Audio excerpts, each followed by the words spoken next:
Welcome, ladies and gentlemen and others, to another episode of Heavy Storms, your favorite or least favorite, depending on whether or not you actually care, anime reviewing podcast. And as you know, every other month we do a movie review, and this one is going to be Perfect Blue. I'm Zachary, and joining me are Megan. Finally, for the first time ever, I'm actually doing something with her. Say hi. Hello. And someone I've worked with before on a few occasions. He's also another regular on Infinite Rainy Days, Joe. Hi.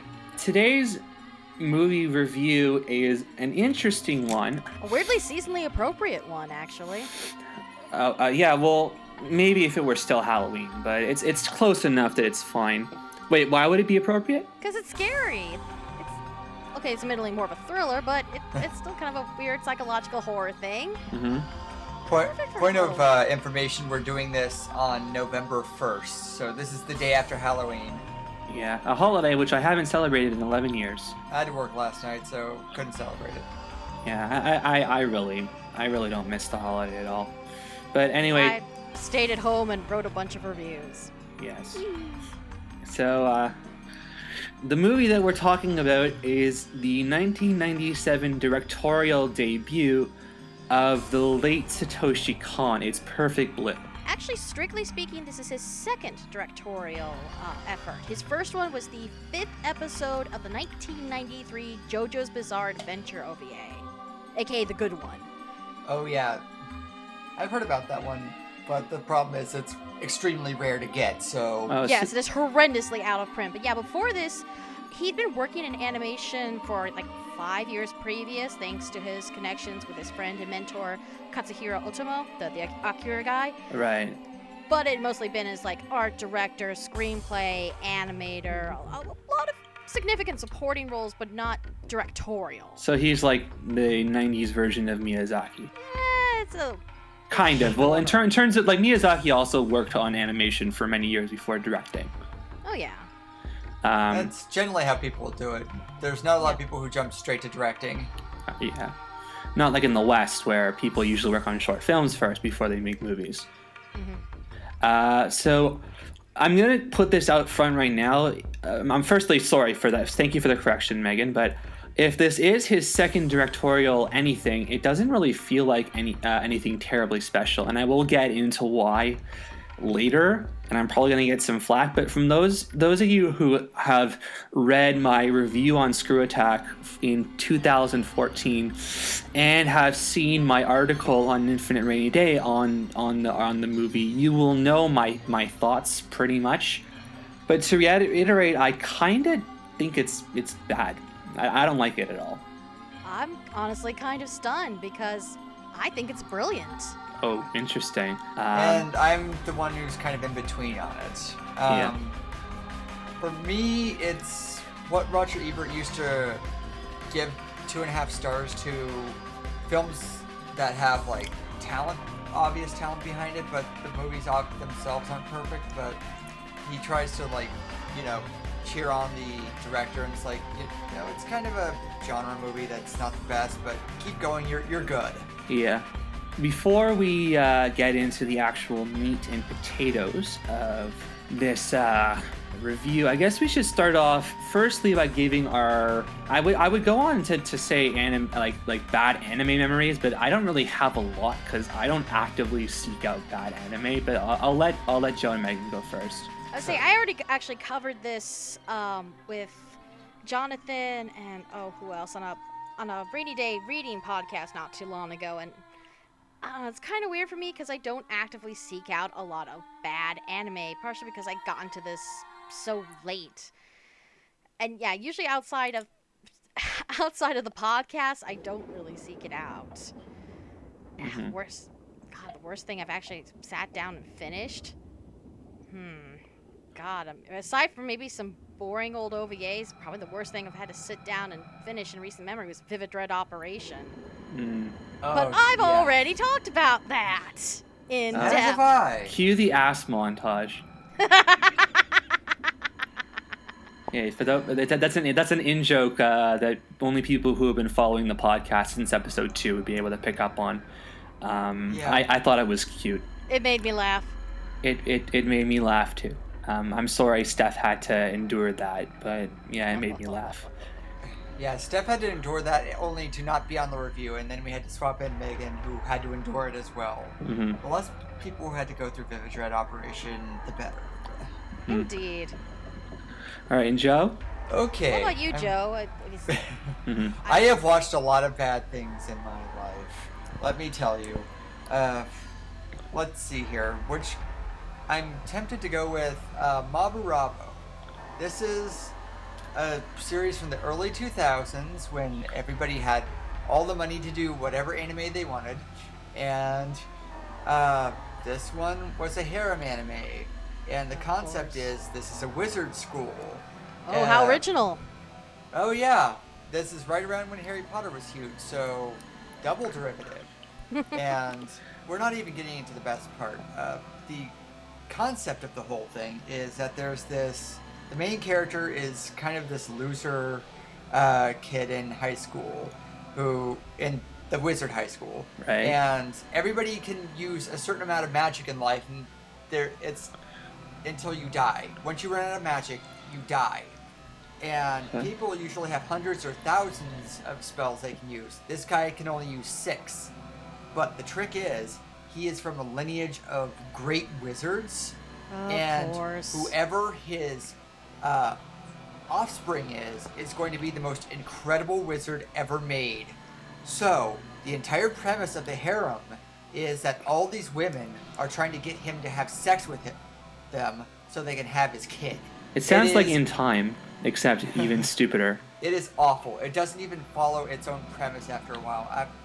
During the second half, he turns into a ghost because he used up all of his magic and they're trying to save him or something.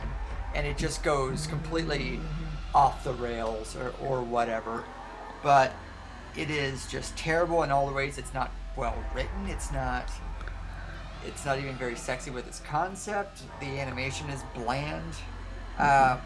But the thing that makes this, memorable for me is the woman I was dating at the time. I was going on and on about how I watched this terrible anime and all the things that make it terrible. Mm-hmm. And then a couple days later, she was like, "I want to hit you." I was like, "Why?" Because I watched Maburabo, and What? it was awful. And I'm like, "Hon, I told you it was bad." It's like, "You told me it was bad. You didn't tell me it was bad."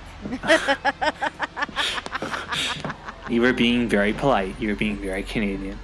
But you're not Canadian, so I guess it doesn't work. No. I know that like the Harry Potter craze, there weren't a lot of ripoffs in the West. There was one I think that was called Ultimate Book of Spells. I don't know if either of you have heard of that one. Probably not. No, it was pretty much just like an Americanized version of Harry Potter, a cartoon show. Okay. Yeah, but the Harry Potter craze was pretty big in both the East and the West. So It's just become more of a cliche now because Magic High School has become one of the de facto light novel premises. Oh yes. yeah. And I think I've watched most of them. Oh, you poor thing. Yeah. Yes. Seasonal reviewing is fun. Yeah, and then for me, I'm just gonna go ahead and reiterate what I said last time when I sat down and recently rewatched Digimon 02. I had to watch it for the retrospective that I did at the last year. And I know people give Digimon Frontier a lot of crap, but I actually think it's fun, even though it's flawed. I don't really think that the people in charge of this one I don't think they cared. It starts off interesting and it slowly just peters out, and then it goes even beyond petering out. Like once you get to the world tour arc, which is about episode 38, I think, it just goes into horrible territory. Those episodes are when the show pretty much lost any redeeming factor. Before then, I could tolerate it, but after that, I just couldn't tolerate it anymore. I've not watched a whole lot of Digimon, so I can't say whether I agree or disagree. I was in my 20s by the time Digimon became a thing. I was in late high school when Pokemon was a thing, so I was a little old for that. And then Digimon came along, and it's like, oh, it's a ripoff of Pokemon. Well, that argument doesn't hold any weight. I know. I understand that now. Yeah. I mean, I guess it's kind of weird. I feel a bit of a disconnect between myself and the two of you because I was the right age for this show. To put it in perspective, when Digimon Adventure came out, I was 9. Mm-hmm. So I kind of grew up with this stuff. But looking back on it now, Digimon does in fact hold up a lot better. Well, Digimon, now looking back on it, they had the best artists on it. Right. They had Hosoda, they had Chiaki Tanaka, and a whole bunch of people you wouldn't expect work on a, make money to buy toys and other things kids show, but, there they are. Yeah. It's one of those examples of like a show that had no right to be anywhere near as good as it was. Yep. I don't know if Megan has anything to add to that. Not really. I was more of a Pokemon fan. Okay. So I guess... Yeah, let's talk about the movie. Right. So musical interlude first? Yeah, why don't we pick one of the most ominous tunes out there? Steph, I'll leave that up for you to decide because you love Satoshi Kon. Oh, no. What it should be that Cham song. The Champs?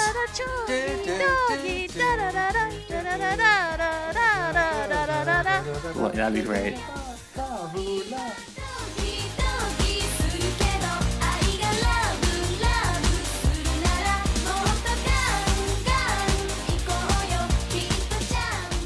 So, welcome back. So now that we've gotten that out of the way, I guess we should also go and talk about our experiences with this movie because every movie podcast has that background segment. So who wants to go first this time? I can go first. I have the clearest memory of it. I didn't get to see this movie until about 2005. I know that sounds like a long time ago, but I was 26 or 27. I was working at Anime Insider. I know I bring this up I'm name dropping, but that was when I had to dive into everything and watch as much as I could, which is why I watched so much crap in my life. And Perfect Blue was one of the movies I had to watch because I was behind. And so you did the I groundwork. got the DVD of it because it was cheap at Best Buy. It was back when there was a DVD buying frenzy, and then people suddenly realized, why do I have DVDs of all of these movies I don't care about? Just because they were cheap. Right. But it's right around the time that HD DVD and Blu-ray started coming out. Oh, this was way before that. That DVD was still the big thing. HD TVs they were still extremely expensive. Right. And inaccessible. So that's one of the reasons. I still had my 22-inch TV and DVD player that ran off my PlayStation 2. Yeah, that was one of the arguments that I constantly used against people who claimed that the Wii was outdated. Just as a side note, because I mean, the Wii was cheaper, but people were buying it because the competition was still too expensive. Well, they were also the first ones to make motion controls actually work in a feasible way. Yeah, I think I don't think people give the Wii enough credit, but that's for another topic altogether. Yes, it is. Yes. So Perfect Blue. Yeah. I was gonna say, it sounded like you were talking about your own history. My own history was I have a very vivid memory. The first time I ever saw reference to this movie, it was 2001. I was at a summer research program at Washington University in St. Louis, and they kept us in one of the dorms there. It was during the summer. And I remember walking down the hall for some reason, and there was a poster up for either one of the local movie theaters or one of the student theaters. And one of the movies they were showing was Perfect Blue. And I remember the poster kind of catch my eye, reading the description, think, that sounds neat. And then I didn't think about it again until well after I was into anime, and I think probably well after the point Satoshi Kon died. So that's like, I actually need to get around to watching his movies? So, my experience with Perfect Blue, it's actually, I actually have to thank Jonathan for even getting me to watch Satoshi Kon's movies at all. I started with Paprika, and then I worked my way backward. I still haven't seen Tokyo Godfathers yet. Please don't hurt me. But I ended up watching Perfect Blue like near the very end, and I remember it being very awkward and uncomfortable and unpleasant to sit through. And the ending in particular just drove me crazy. And this was about 4 years ago when I was going through my movie watching craze, my anime movie watching craze, to just catch up on all those directors that I liked and didn't like. I got some really good movies from there. Like I fell in love with Mamoru Hosoda right away, but this one just didn't click with me. And about a year ago, I wanted to do a review of the movie for Screw Attack, so I watched it again, and I realized that I still didn't like it. I ended up even writing like a whole piece on it on Infinite Rainy Day, because the ending in particular just kept lingering. I can honestly say that I can easily write like a whole thesis statement on why the last 12 minutes, 15 minutes of the movie don't work. That's how much I didn't like the ending. But I figured that it would also be a good chance to talk about it here, so I watched it again yesterday as of this recording. And again, aside from one detail, which I'll get into, my thoughts haven't changed. Before we go much further into the analysis, we probably ought to do a summary of basically what the plot is. Right. So, Perfect Blue is about an idol singer named Nima. And she's part of this idol trio called Cham. But she's wanting to move on. She wants to become an actress, despite the protests of her family and her fans and her manager, Rumi. But she manages to land a supporting role on a television drama, like crime drama called Double Bind. Which is kind of like CSI for Japan. Yeah, it's actually it's a standard detective mixed with all of the Thomas Harris novels at the time, because if you listen early, they talk about the killer peels off women's skin to make a suit, so that's the plot of Silence of the Lambs, and then it later goes on, the killer has multiple personalities, which is Red Dragon, but it doesn't exactly copy the movies because it has like a Mulder and Scully partner trying to solve the crime. Yeah.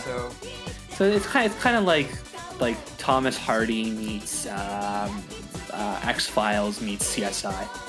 Something like that. Yeah. And then except Thomas Harris instead of Thomas Hardy. Yeah. So different sorry, author. sorry, my mistake. I'm not familiar with a lot of these. It's okay. So to continue from there, Nima initially finds the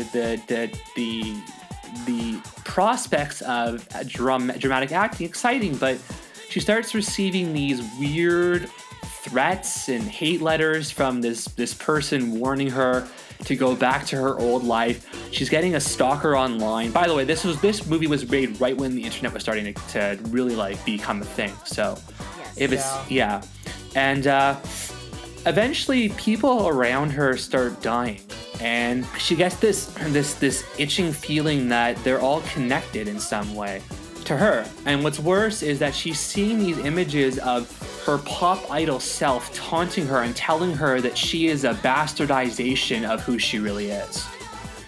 And the entire time you're left wondering, what's going on here? Like, is something that Nima's not understanding about herself? And is this really a healthy new career choice for her?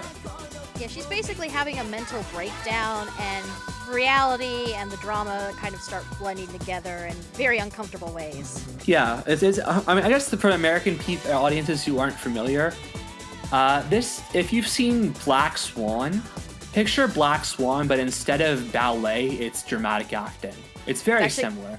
It's very appropriate you bring up Aronofsky, because Aronofsky actually considers Kon a major influence in his work, and some people have outright accused him of ripping off this movie in particular for both Requiem for a Dream and Black Swan. I'm going to be controversial. I liked Requiem for a Dream and Black Swan better than this movie. Just some information. Aronofsky actually bought the rights to Perfect Blue just to put one shot in Requiem for a Dream. And he it's did the one where the woman is screaming in the bathtub. Mima is screaming in the bathtub. And yeah. He got the rights just to use that shot. And I think that Requiem for a Dream did that shot better. I'm sorry. I'm not the biggest Requiem for a Dream fan, but that's another story entirely, because for things that are really dramatic and depressing, they become their own spoiler because are good things going to happen to them, or are they going to meet a horrific fate? And the things that it keeps making horrible things happen, it's going to happen. So well, I mean, that's I'm my not, only thing. Yeah, I'm not the biggest fan of Requiem for a Dream either, but I do think that scene was better executed than the one in Perfect Blue. Okay. So I guess we can start off. Let's just go right into the basic thing, which is the story. I think the story we'll save for last because there's a lot that I have to say on the story. But let's start with the fact that this was an early work from Satoshi Kon. So there's a lot of expectation here amongst anime fans that it's going to deliver. And it's from what I've gathered, I know that there was one person that one tweet I read on Twitter. I'm not going to say who it's from. I'm sure that Megan and Joe would probably know I'm talking about.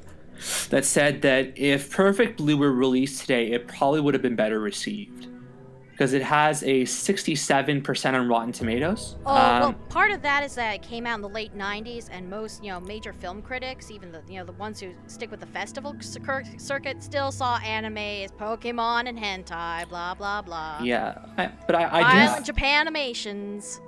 But I do think, though, that I have to strongly disagree with the tweet.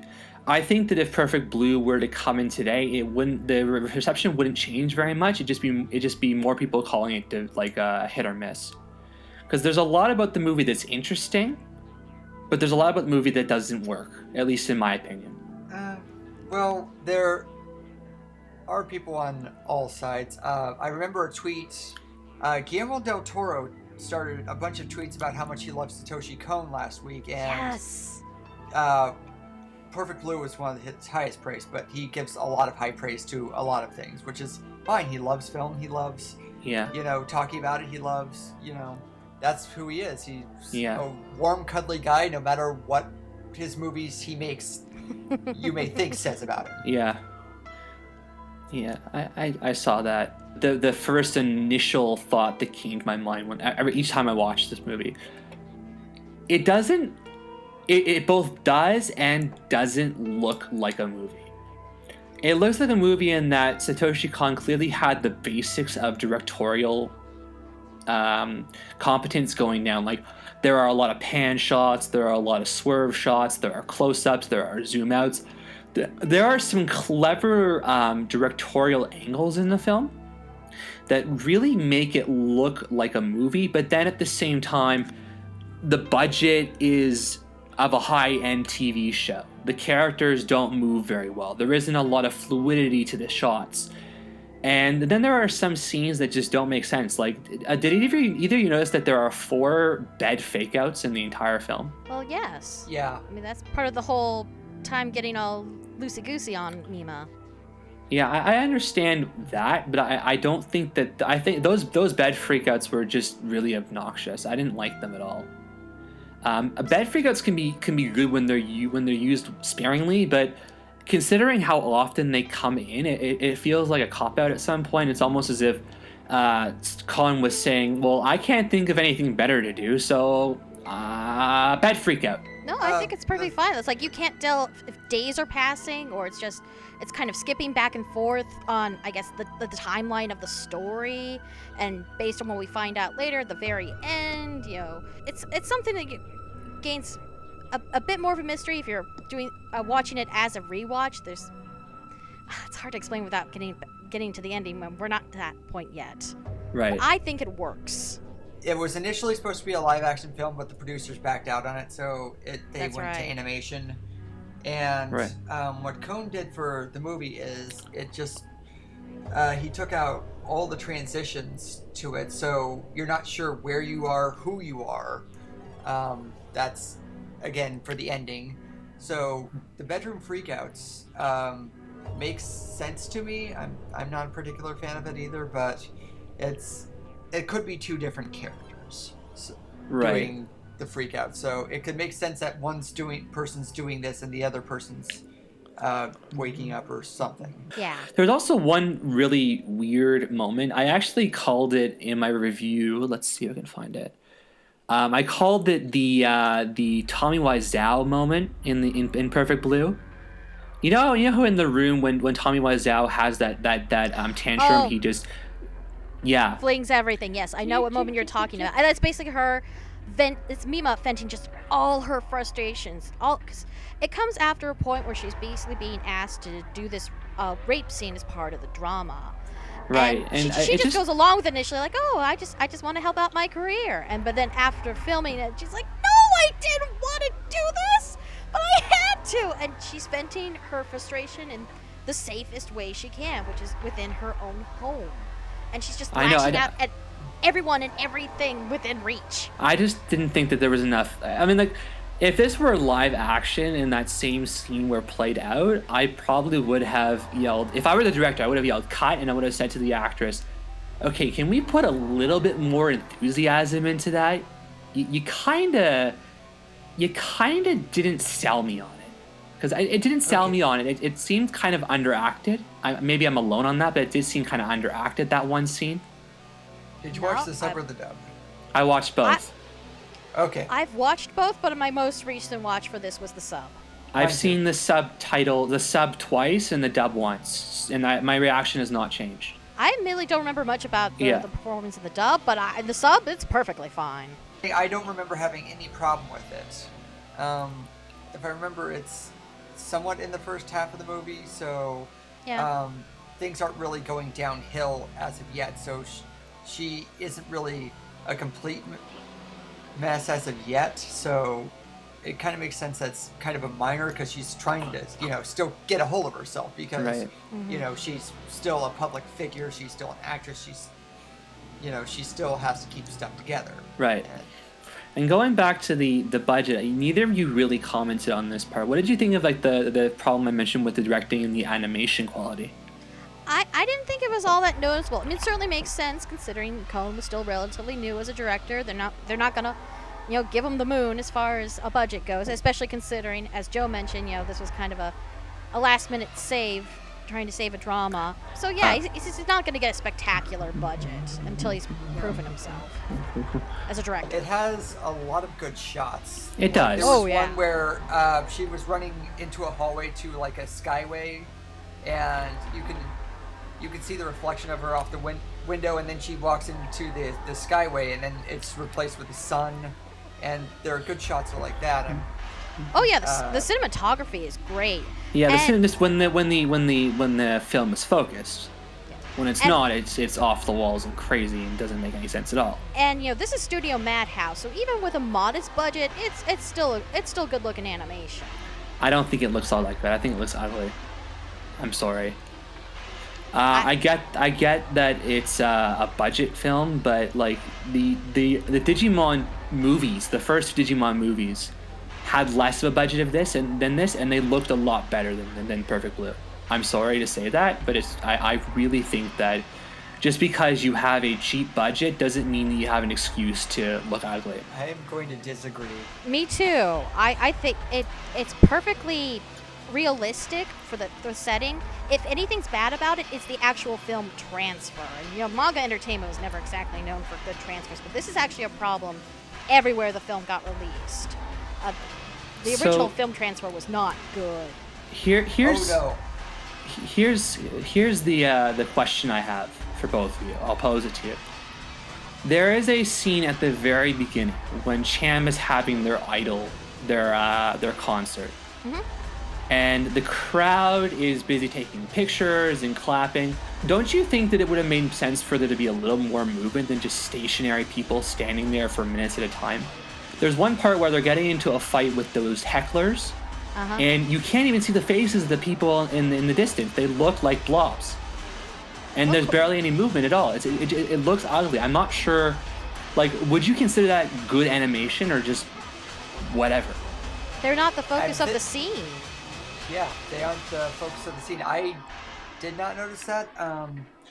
There are some details in that scene that they did put some thought into, which are the focus, like Cham. Right. But I was looking at the IMDb trivia page, and they actually made specifically their choreography not sync up and be exact because they're, a lower end idol group. So it would make sense that they don't have it all together. So which is why they're performing after things like tokusatsu shows. Right. No, but I'm not talking about them. I'm talking about the audience. The audience, no one in the audience moves. Well, yeah. They had to cut the budget somewhere because, this isn't the highest budgeted thing. So they would go to things like that aren't the focus, and it didn't bother me. But my problem is, and I will actually quote myself from my review of the movie. I said, I think people forget that ambition comes second to competency, especially when your resources are modest. So you can't afford to draw such detailed characters, scale back. So you can't afford to animate large crowds in action, cut down on the number of people you draw. I get that anime isn't afforded the luxury of Western animation, but this is a feature-length film. I'd buy the excuse if it were a TV series where budgets are allotted on a case-by-case basis, but it's not. Movies require a little bit more competency, so it's inexcusable. But the thing is, there's all sorts of movies. There are high-budget movies, and there are low-budget movies, and there are ones in the middle. Not every animated film that comes out in Japan, particularly in this period, is going to be a Studio Ghibli piece. I'm not saying they are. But like I said, with the Toei Digimon movies, they look cheaper than this, but they still had more movement because the people in charge knew how to scale down the character models. Honestly, I think these are two different movies. They're two different movies, two very different focuses. I just don't think it looks all that great. I'm sorry if I'm in the minority on that, but I think that the movie looks kind of ugly. There are parts of it that are directed very well. Don't get me wrong. I just don't think that it looks like a competent film. I'm sorry if that comes off as kind of harsh, but that's not even the harshest of my complaints about the movie, to be honest. We're not even at the big problems of the film that have the film. So count yourself fortunate that we're not there yet. I guess we can talk about the way in which the movie is set up. I think that the pacing is kind of flustered. There are a lot of scenes in the movie that don't focus on Mima. They focus on these guys that are just mouthpieces for exposition. The Greek chorus. They don't really do much of anything other than fill you in on the gaps of what Mima's doing in between scenes 1, 2, and 3. And I also think that the first 30 minutes of the movie are kind of scattershot. What I can tell you is it's a trope called the Greek chorus that tells you what little things of the plot that they don't get to, and it's also a social commentary about how people treat, actors and idols. The whole thing is about how we have this vision of who people are and what they should be, right? And how screwed up that is. So it kind of folds into the narrative like that. Right. I mean, when I first watched it, I didn't get it. I didn't understand it. When I watched it again, I kind of understood it a little bit more. But for the uninitiated who was watching this movie for the first time, they're not going to get it. I don't think they're going to get it right away. I mean, the movie does pick up, and the pacing picks up. I think the best part of the movie, in terms of strict pacing, the snappiest, tightest part of the entire film, is the second half, which is the second act, which is like the middle of the movie, between Mima's rape scene and when she confronts her killer, or her alleged the killer, and just kills him out of self-defense. That's the best part of the film, right there. I didn't really have a problem with pacing in any part of the movie. The film is classically designed, so the first part is supposed to be slower because they're introducing things, they're introducing the style, they're introducing the themes and all that other stuff. And then, as it keeps going on, it becomes more of a suspense thriller. It gets faster and faster. So yeah, right. It's very classically designed. It's like we said, it's supposed to be Kon wasn't, in on its initial creation, so Kon didn't have a chance to put his stamp on it besides him directing it. Right. Not only did it not start out as a book initially, which may explain Picard's kind of classic 3-act structure, Right. but the fact that Kon was not involved in its adaptation at all. He originally received the screenplay. It was done by the author of the original novel, and he didn't like it. And he spoke with the author, and honestly, the author said, as long as you keep the basic ideas like idol, murder, mystery, do what you want with it. And so they had, let's see, who's the screenplay by Sadayuki Murai work on it, and ended up with the result we saw. Right. I remember Steph had mentioned that, Stephanie mentioned that Kon works best when he's not adapting someone else's work. He's kind of like Terry Gilliam in that way, which is oddly appropriate because he considers Gilliam an influence. Yeah. So in some ways you could almost consider this like the equivalent of like the Fisher King to Terry Gilliam, something he directed but did not adapt. I was actually thinking more along the lines of Miyazaki, because Miyazaki is the same way. You look at something like Howl's Moving Castle, which was adapted from several different books, and I actually consider that one of his weakest movies.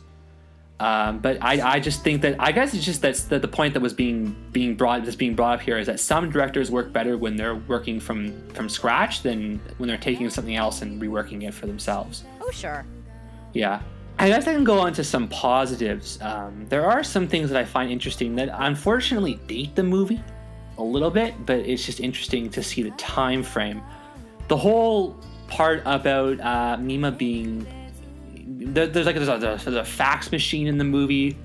There are corded phones. The internet is still a new thing at the time. She uses Netscape. Oh my god, that's Yes. darling. And an old We were Mac talking about OS. that earlier. Yeah.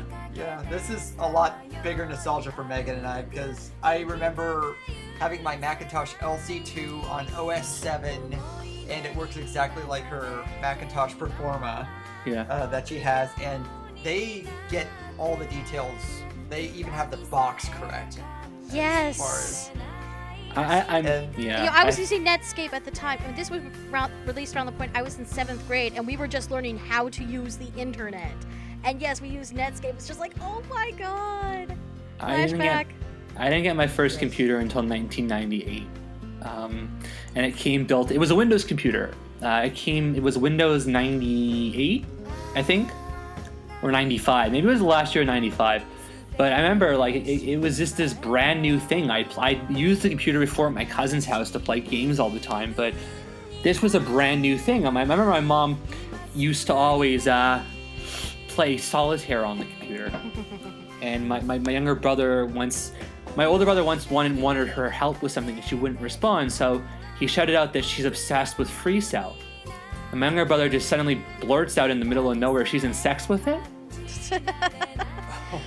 But actually, since you brought up the technology, that actually brings up something I noticed while rewatching this kind of visual motif throughout the whole film. And it's just Mima being viewed through technology, always being viewed through other screens or through reflections. Whether it's TV screens, video cameras, photography, advertising, even her own reflection, and even the nascent internet through Mima's room, the website that's posing to be basically a blog, but is in fact the work of a stalker. Right. With ideas of their own.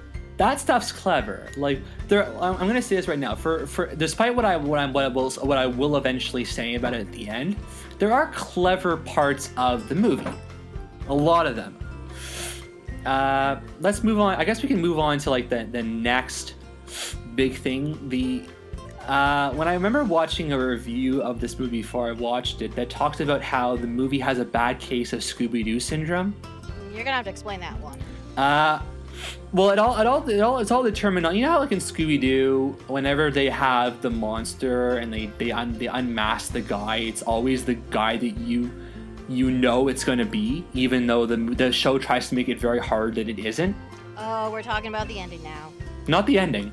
The killer. The creepy looking dude. Me-mania. Me-mania, yeah. Like I don't get it. Like the Perfect Blue wants to shock people with its violence, but it's really hard to like be surprised with Mima's connections when the obvious person who's doing everything is that one ugly guy who's obsessed with Mima. Yeah, it's kind of crazy that nobody notices this tall, hulking, snaggletooth, fish-eyed guy just wandering through. But he's so quiet that he just creeps through every scene. And it does help that it's explained in story that I guess he works a lot like in security. Mm-hmm. So people just expect it. And it's just he's a security guard. You don't notice the security guards. Yeah, but I just think it's pretty weird that nobody is suspicious of this guy. Nobody just seems to notice him. They're all focused on, their own problems, save for Mima. But yes, oh god, Me-mania. Yeah, Me-mania is creepy, and I do think that it's pretty. I guess it's just me. Like, there might also be like a said commentary on his appearance. I'm sure Joe has something to say about what his appearance has to say about appearance. It's an unintended message of the movie, but we'll get to it when we get to the ending. Right.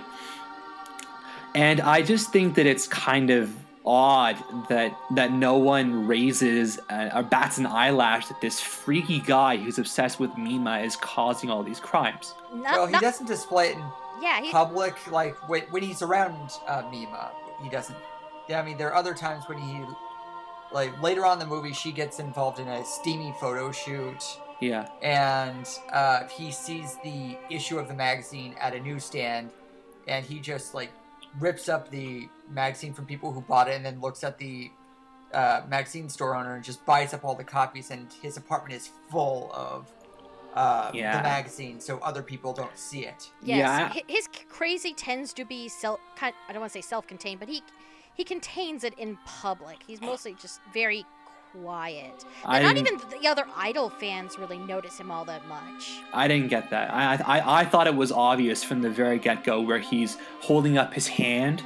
Oh, see, I think that's a brilliant moment, like capturing like his mindset, that moment, that early on at the concert when he just kind of kneels down and puts his hands up like he's framing a shot. So it's focused exclusively on Mima. Like even the screen just kind of goes fuzzy around it. Mm-hmm. One that kind of fits into that whole motif of Mima being viewed through the lens of others. Mm-hmm. But that moment just perfectly encapsulates his mentality. Yeah, but my point is that I knew from the get-go that he was suspicious. Well, of course, but the characters in the movie don't. So it's that kind of horror thriller thing. Like, don't go in that room. Don't open that door. Don't talk to that guy. Oh God, he's there. Ah! I think it could have been a little bit more clever in how it executed that part. But we'll get it. We'll get to that later. And I guess we can also talk about the scenes that I find interesting, which were actually like real highlights of the film. One is that it is the acted rape scene, which, by the way, even though it's acting, it's really intense and uncomfortable. Yes. Like I feel bad for actresses who are put through that crap all the time. If you'll let, excuse me, I do need to go on a rant on this because yes, the film's handling of rape is exceptional because in so much media, books, manga, movies, TV, you name it, rape tends to be used for cheap drama or titillation. Right. And that's obviously really bad. But there are two rape scenes in this film, and both are handled really well. Because they're both very traumatic, but in very different ways. Right. And also in a weird way, they kind of bookend Mima's breakdown. Like, ironically, the fake one triggers it, and the real attempt is kind of the beginning of her recovery. Right. But yes, Kon does not sensationalize it in the least. Yeah. I mean, even during the stage one, he shows it being staged, and the actors, getting into place, and the actor playing the rapist is like, "I'm sorry." She's like, "It's okay." Yeah. And the real one, he does not shy away from the violence of it, but he doesn't also linger on it in almost a pornographic sense. And my God, I just really appreciate that so much. It's like, yes, somebody knows how to handle rape. Right. Thank God. Which sound really disturbing when we're saying something like that, but it is true. It has to be said. It's true. I'm obviously Joe and I are men. I can't speak for Joe, but for myself, I'm sick and tired of how rape is supposed to be a sexual turnoff. this is kind of awkward for me to say this, but I remember my psychiatrist. My psychiatrist had told me that 50% of people who rape don't even have erections. Oh yeah, rape fantasy is a well-recognized thing, and believe me, women who are in the anime and manga deal with this as well, because of course, it's one of those standard cliches and boys love. Not to mention the racier side of like shoujo and josei. The weird thing for me is I work in television, so during that scene, I mean, obviously it's heavily disturbing, and they go into how actors treat it, but I'm just thinking of the technical side of it, and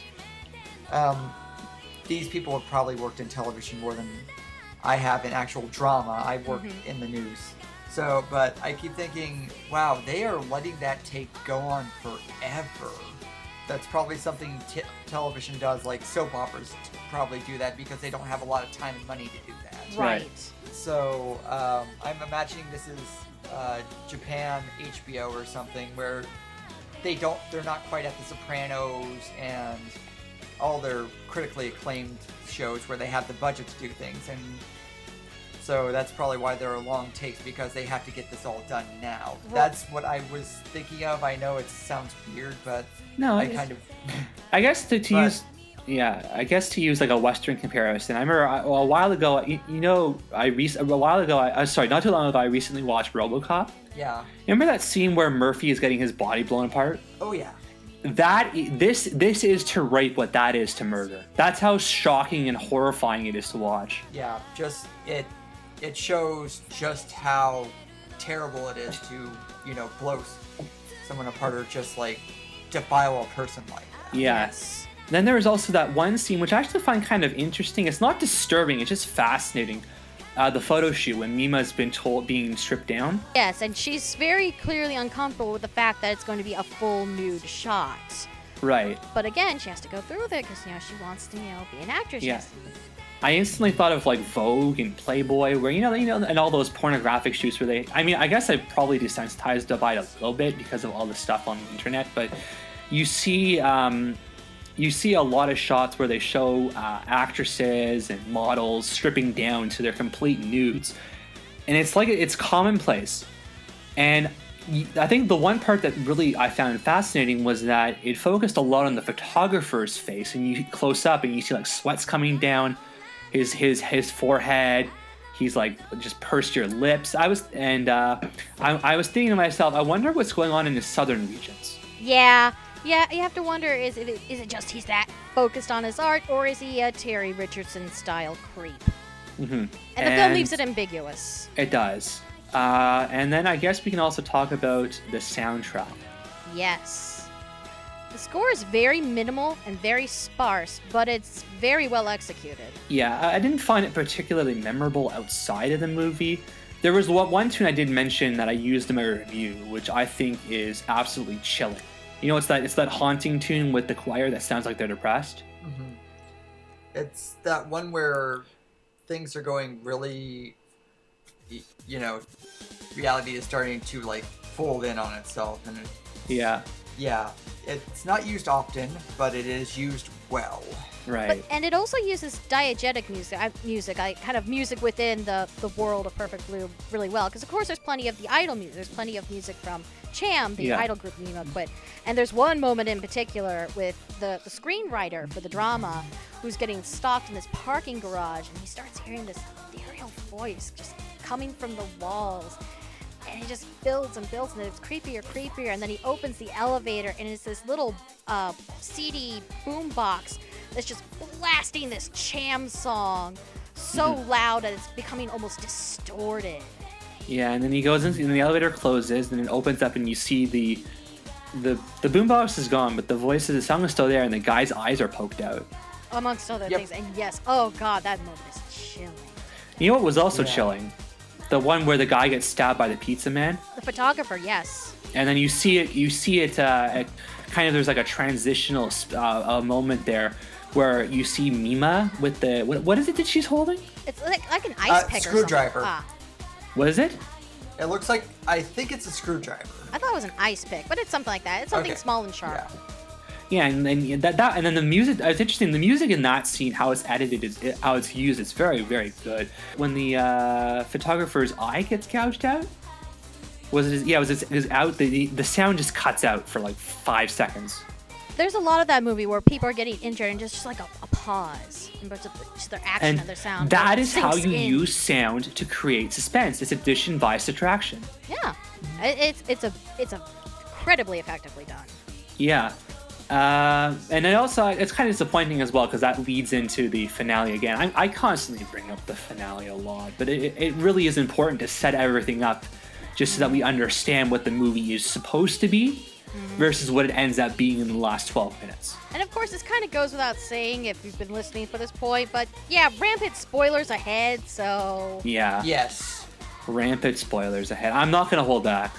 Should we just put this animal out of its misery already? We do have to discuss the ending because I imagine this is the point where you and I are going to have the most thoughts. Right. And Joe is probably going to have some thoughts too. I do. Yeah. So let's just set this up. Mima finally gets a hand on her attacker by hitting him in the head with a hammer. Yes. Rumi finds her in a wreck. She offers to take her back to her apartment. We get a small image of, I think it was the director of the show being buried alongside the attacker's body. Who was it that was being buried there? No, there's a brief image of it's her other manager, kind of her head manager. Right. Her acting manager. And then a flash of Mimania, who's been killed after his attempted rape on Mima. So we get a sense that there's something that's still not right here. There's more to the story than meets the eye.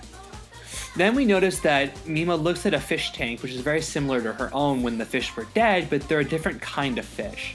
And they're also alive. Oh, they're alive. Yeah, because the film makes a point. It's part of her routine. She goes home, she unloads her stuff, she feeds her fish. But at one point, her fish die. Like somebody has killed them all. Right. But then she wakes up and notices they're all back. Yeah. So keep in mind, like, Mima is already well out of her comfort zone. She's freaked out. She's uncomfortable. She thinks that she's going to come along to just, go home and relax. Which I figured that after a traumatic moment, you'd need that relax. But then she looks out her window and she realizes that she's not in her apartment. She's in Rumi's apartment. And sure enough, Rumi comes out dressed in a Mima costume. Something like it. Close, but not quite. And it turns out that Rumi was behind this attack all along. Because Rumi kind of got really attached to Mima as a pop singer. And this has been kind of an ongoing thread. If you pay attention, is just as uncomfortable with all like the staging of the rape and all that as Mima is. But she's clearly taken it to heart in a very different way. She's at the point where she's basically undergone dissociative identity disorder. She now believes herself to be Mima. Right. Mima, the pop idol. So, to continue from there, she sings a little cue from one of Chan's songs, and then she proceeds to start attacking Mima, and they have a fight along the rooftops. All along, Mima is screaming. And this is the one part I find kind of weird. She screams at a cafeteria for help. She screams at some oncoming trains for help. And both times no one responds, which I actually have to beg a question here. Wouldn't that at least attract some kind of attention? Possibly, but then I have two words for you. Kitty Genovese. If you know anything about the history of serial killers, you know why that name is significant. No, I don't. She was a New York woman who was killed in the 70s in her apartment complex, surrounded by neighbors. They all heard her die, but no one contacted the police. It's a psychological thing where people in a group will tend to not take responsibility because they think somebody else is going to take responsibility. Mm-hmm. So, and I went through a lot of psychology classes, and they say the best way to is either to take command or to tell something, this is your job, you do this. And, if there's not anybody to do that, then people tend to, well, what are we going to do? And people freeze up. So it is a documented logical thing. Yes. Yeah, so I understand that, but I don't see why people wouldn't at least like notice her or look up or something like that. It just seemed as though it was like I've heard an argument that this might be happening in her head, but the movie makes it pretty clear that she's being chased by someone.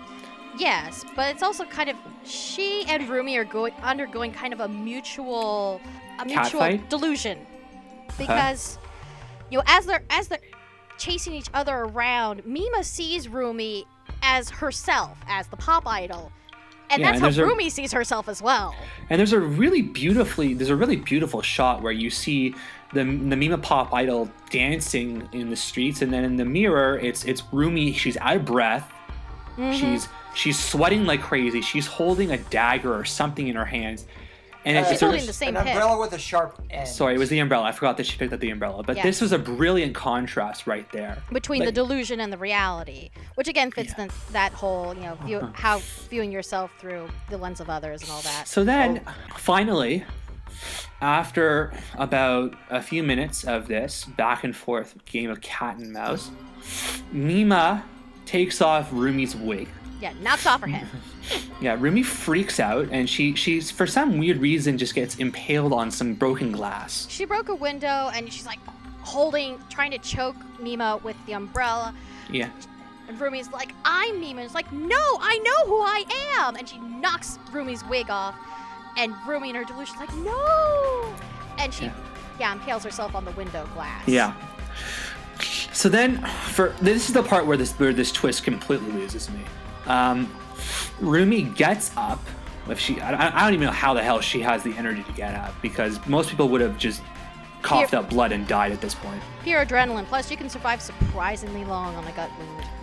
I don't buy it. I'm sorry, but she gets up and then she decides to put on her wig and commit suicide in front of an ongoing truck. Yep. I don't get that either. But Mima jumps out to rescue her, and then we go to a hospital where Rumi is in there. Apparently she had a complete breakdown. She still thinks, like the nurse says, she still thinks that she's Mima sometimes, and like she talks about she gets roses, and then Mima goes out into her car and she's like, there's only one Mima, and she leaves, and then the movie ends. Right. And I think that is the worst way to end this kind of a film. I can see how others have argued it's kind of pat, it's kind of convenient, but I think thematically it still works. It does tie things up rather neatly, but it kind of brings things full circle, because the film is basically just one huge identity crisis for Mima. She's always known herself as Mima the pop star, and now she's trying to transition to Mima the actress, and she's kind of losing herself in the middle, and she starts having this breakdown because she doesn't quite know who she is anymore. Right. And that's when everything gets screwy. And then the attack from Rumi is kind of, actually starting with the rape for Me-Mania, and then it kind of concludes with the attack from Rumi, brings it to focus. Like, no, I am just myself. Right. So I actually have some points to bring up about why this twist drives me crazy. Firstly, I don't know. I've actually mentioned this before. I have a theory about plot twists. Have either of you heard this theory? What's the theory? I think Joe might have. I might have, but you might want to elaborate for the audience at home. Yes. Okay. So I have what's called the plot twist litmus test. It doesn't work 100%. It doesn't necessarily mean the film itself is bad. It's just a theory about twists. That every good twist, in my mind, has to fit two criteria effectively. One, it has to work within the grander context of the story itself. And two, it has to progress the story in a positive way. I do not think that the twist in Perfect Blue fits either of those criteria, and I will explain. Firstly, with the context, it just feels like a left field twist to make Rumi into the villain. Even if you could argue that Rumi was infatuated with Mima, and there are maybe some slight scenes that hint at it, this is completely out of character for Rumi. It would make sense more if there were hints that Rumi was unstable earlier on. It doesn't. And also, it doesn't really progress the film in a positive way. It actually ruins everything from before. What's the theme of Perfect Blue? The theme of Perfect Blue is about the expectations of fame on celebrities and how it can make them snap. We see all the time popular people who aren't ready for their fame who go crazy. I'm sure you can both agree with something like that. It happens all the time. Right. So what I don't like about this twist is that it conveniently creates an escape for Mima. I have a question for both of you. Wouldn't it have been more interesting if Mima turned out to be the orchestrator of her own crazy? No. No. No, I think the twist works perfectly well. It is set up. And this is something that I had advantage to notice because I was rewatching it for the second time. And you pick up little bits about Rumi as the film goes on, just through conversations and the things she does. You mentioned that she was a former idol whose career went down the tanks, and now she manages, so, some degree of bitterness. In the background, while Mima's filming her show, Rumi is often, exhausted, tired, barely able to keep her eyes open. Like she's been staying up all night, killing people or feeding Me-Mania information, basically. Because she knows how to use the internet. She showed Mima how. Right. I'm sorry. I just do not think that it works as a twist. I think it does, and this is something I picked up as I was watching. It's kind of, the film is almost about, in a way, a three-way mental breakdown that's triggered all by the same event, the staged rape on the show. And it's between Mima, Me-Mania, and Rumi, who all witness this or are part of it, but they express it in different ways. With Mima, it's more of an internal breakdown, but with Rumi and Me-Mania, it's just kind of a loss of identity. In Rumi's case, very literally. Like, she literally disassociates herself. It's like, well, if Mima, the Mima I knew, is gone, I have to become that Mima and avenge her and get rid of this imposter. Right. And manipulates Me-Mania into achieving that goal. I can see those points. I just don't agree with any of them. I'm sorry. I don't think that the twist works.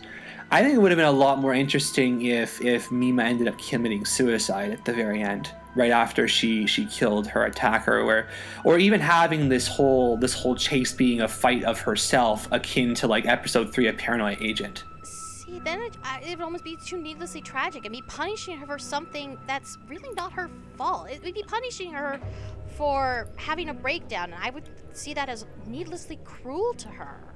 Yeah, I think it would have been more clever. I might be the sadist here, but I think it'd be more clever that way. I have to disagree. Okay. And here I am. Joe, what do you think?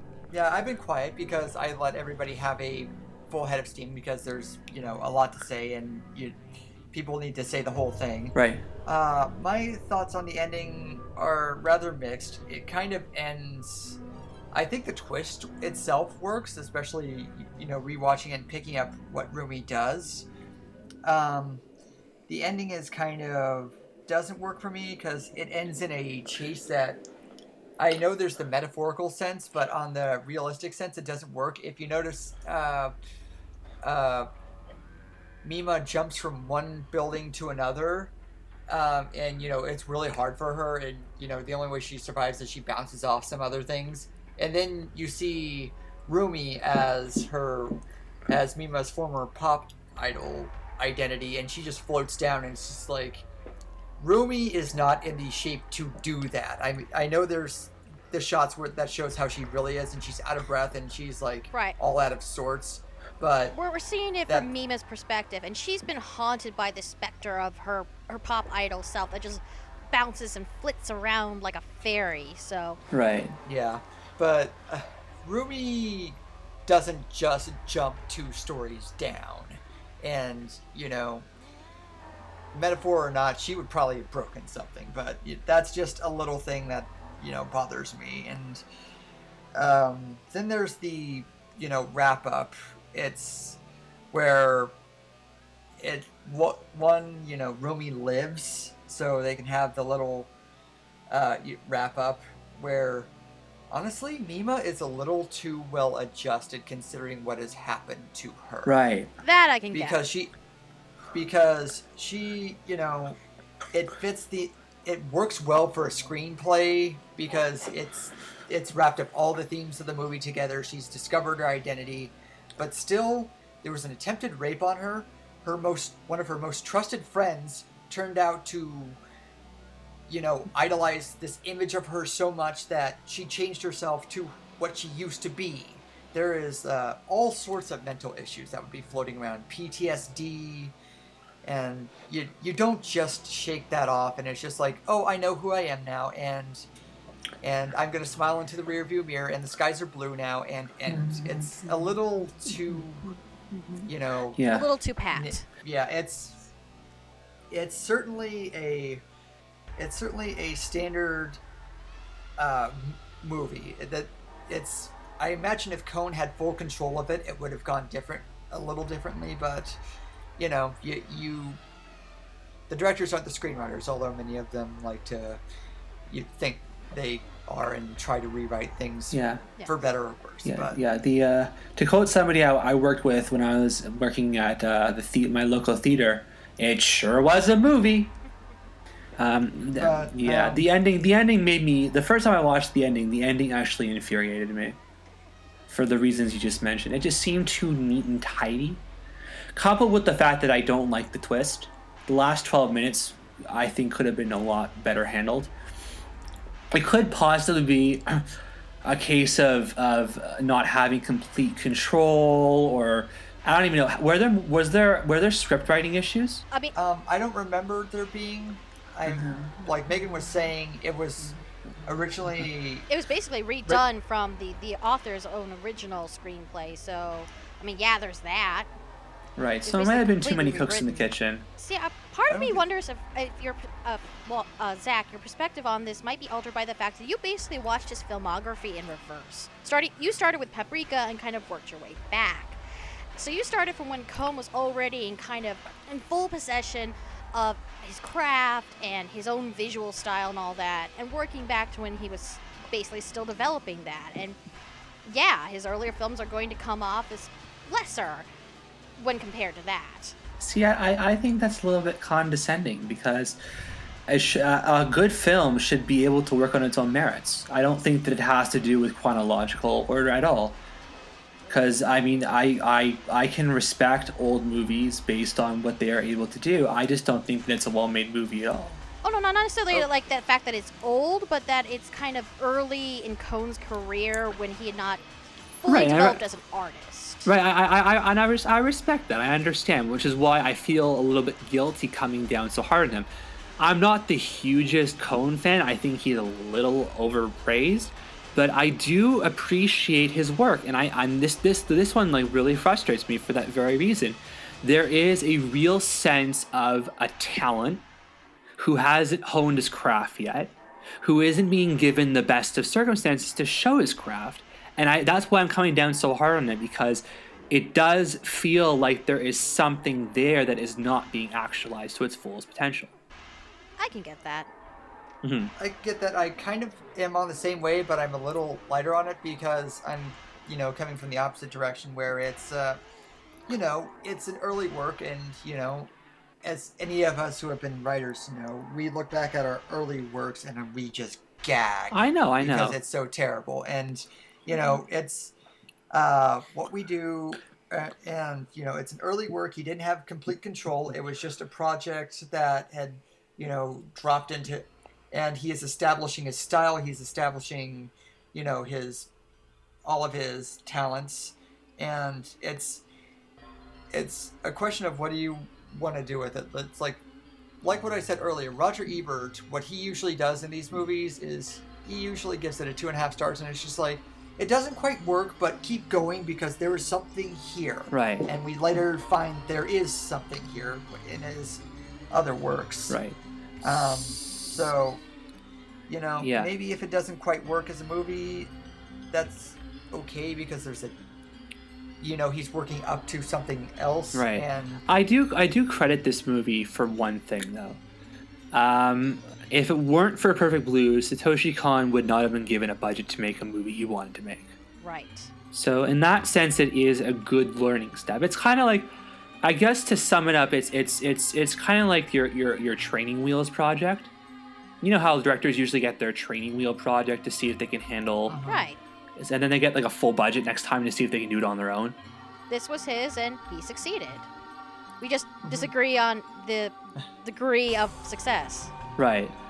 And also one thing, this is probably only me, but there's an unintended message in the movie that ugly people are inherently, I mean, I don't want to say inherently evil, but they're just evil because they're, terrible people doing, terrible people things throughout the movie. Like, you have the photographer who's like, okay, strip a little more, and you don't know if he's getting off on it or something. And there's the screenwriter who's, well, if she wants more scenes, let's put in a rape scene or something like that. But they aren't the villains. The people who are, the people we are not supposed to like, the people who are supposed to be the villains are the security guard who is like snaggletooth. He is ugly. He is like frightening. Yeah. And Rumi, who is fat. They make her overweight. So, I mean, those are the people that we are. Granted, Rumi is more tragic than, right. But the people we are ultimately not supposed to like inside with are the ugly people. Right. While even though they're, normal people who are doing, awful things to perpetuate male gaze. Women, the male gaze in society, they're okay, and they didn't, when they die, it is supposed to be a bad thing. Right. So that is an inherent, I mean, it's not an intended message. I know it's not an intended message, but it's something that comes off to me that it doesn't feel right. Yeah, it'd be like, I guess to use a comparison, it's kind of like how, I'm sorry to knock on this, in the original Teenage Mutant Ninja Turtles show, with Baxter Stockman, he's kind of if you look at his character arc, he's dicked around and ignored for the entire time. And you're supposed to consider him a villain, but you actually feel bad for him. And this is, I guess, one of the reasons why I prefer the 2003 show, because they gave him more depth as a character. But it's just, it's even if it wasn't intended, the way in which you draw or write a character has implications. And I guess that's what show's trying to get at. Yeah, I understand this is only me who has this problem. No, I actually had a little bit of a problem with it too. I can see where you guys are coming from. Yeah. So, any last words before we get to our conclusions? Nothing I can think of. All right, so I guess it's time for our ultimate theses and our scores. Yes, because, Jonathan loves using scores. So I guess I'll go last, and you two can fight it over who goes first. Go ahead, Megan, okay. Because I have a feeling we're going to have a slowly descending view of things. Yes. So. Like I said, I consider this a really solid genre piece, and I think it's basically just the beginning of a beautiful, albeit tragically short career. So I'd probably rate this somewhere around like a 7, maybe an 8. Okay. Just off the top of my head. I would probably give this a 6. It doesn't quite work as a movie. It doesn't quite nail the ending, but there is definitely a lot of talent here on display, and the editing choices, there's some brilliant, imagery moments, and all of that show how to rise above the material at times. Right. And how to make, a movie feel like it's more, even if it's a standard movie that couldn't even get the funders to make it live action, so it just dropped to animation. Okay. Satoshi Kon, I'm not the hugest fan of Satoshi Kon. I respect him as a director. I don't think he's quite this mind-blowing genius people make him out to be. I do think it's tragic that he died as soon as he did. I think he had more potential. But Perfect Blue is not the right vehicle to really demonstrate what he was capable of as a director. I understand it's like an early work from him. He didn't have full control over it, but it just falls flat on its face to the point where I can't even like it. Like if it weren't for those last 15 minutes, I probably would give this a 6 out of 10. But because that twist and that ending really soured my perception on it, I have to give it a 5. So that's kind of what I have to say on the movie. I don't think it's the worst movie ever. Actually, interestingly enough, this is the highest I've given a movie on this podcast.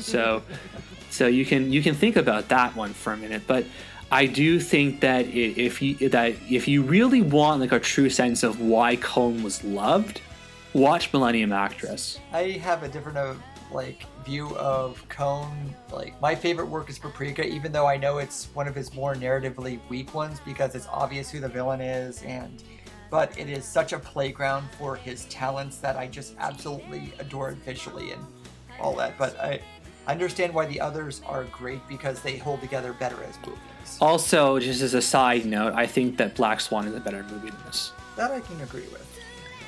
I haven't seen that movie, so I cannot say. Yeah, I recommend watching it. So I guess that's about it, right? Yeah. Sure. Yeah. So that was our overall. It's interesting. We I think it's a 7, a 6, and a 5. Yeah. Would that be like? What would the average of that be?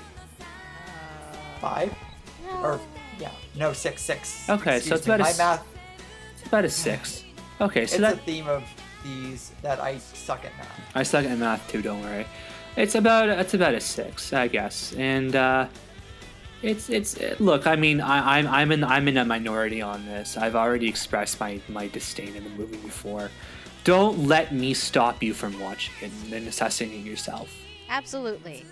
If you're stopped by anything, probably be stopped by the fact that it's horrendously out of print. Thanks, Yeah. Manga Entertainment. Although you can find it on YouTube, like I said.